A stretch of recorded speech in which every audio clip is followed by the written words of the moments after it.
Hi, I'm John Maxwell. I am so excited about the L2 simulcast that you're going to be able to see. And the reason I'm so excited is because we are really wanting to help leaders learn to lead effectively. I'm going to be talking about my most recent book, Good Leaders Ask Great Questions. Do you realize the questions are the key that unlocks most of the door of opportunities in your life?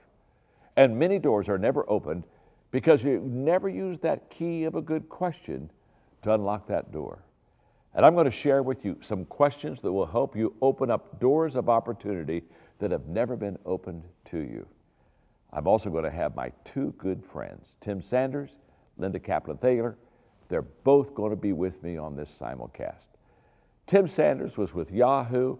He was a creations officer. This guy is so creative that if God would have wanted help on creating the heavens of earth, I think he would ask Tim. Linda Kaplan-Thaler, this lady knows marketing. She's the one who put the duck in Aflac. They're going to be with me at this L2 simulcast.